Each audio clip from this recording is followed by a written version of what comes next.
Quelle est votre impression après cette visite de cette très belle exposition? Non, mais ce qui est merveilleux, c'est que cet endroit magique et historique qui abrite ce centre des confluences et des civilisations s'enrichit sans cesse. C'est un musée en mouvement, c'est un musée en création permanente. Et chaque fois que je viens à Marrakech, je découvre de nouvelles pièces, de nouvelles œuvres, de nouvelles présentations. Est-ce que vous croyez que les musées au Maroc, après qu'ils soient pris en charge par la Fondation nationale des musées, est-ce qu'ils sont en bonne voie selon vous? Le travail accompli par la Fondation nationale des musées et son président, M. Codby, est un travail exceptionnel. Partout à travers le Maroc, partout à travers le Maroc. Et je suis admiratif face à cet incroyable et fantastique engagement pour la création de nouveaux musées ou la rénovation de musées anciens. Et puis alors par ailleurs, je suis très heureux aussi qu'ici au Maroc, on ait ouvert les portes.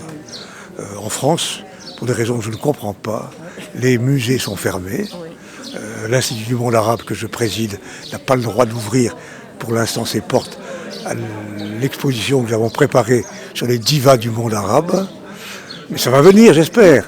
Et l'exemple marocain devrait nous inciter à ouvrir les portes des musées. On le souhaite. Monsieur Lang, une dernière question. Est-ce que vous ne pensez pas à une collaboration, c'est-à-dire avec l'Institut du monde arabe avec la Fondation nationale? C'est une collaboration presque quotidienne, vous savez.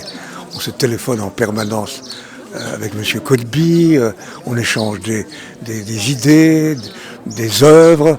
Nous avons prêté à la Fondation toute une série d'œuvres d'art pour l'organisation d'expositions.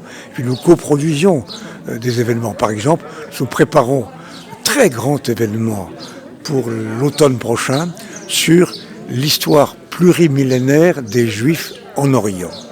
Et vous imaginez bien que le Maroc va occuper une place dominante dans cette fabuleuse histoire des Juifs en Orient. Surtout, oui. Pourquoi cette exposition en ce moment de pandémie, plus précisément, qui rassemble des pièces de plusieurs musées du Maroc? D'abord, je voudrais vous dire que ce lieu est magique.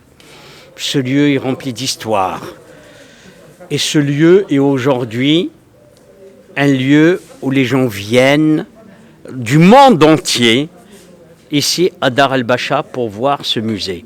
Et on a voulu essayer de partager et de montrer la diversité, la richesse de notre patrimoine. Et cette richesse, ce patrimoine ne peut pas rester coincé ou être simplement à Rabat. On a voulu le partager dans différents musées ici avec Marrakech et aussi donner ce renouveau que je considère après la pandémie, ce renouveau par la culture. On n'a jamais baissé les bras. Le Maroc aujourd'hui, grâce à la politique de Sa Majesté, est cité en exemple dans le monde entier pour la gestion de cette crise de pandémie et aussi par cette ouverture culturelle. Et donc ne jamais baisser les bras devant des moments difficiles.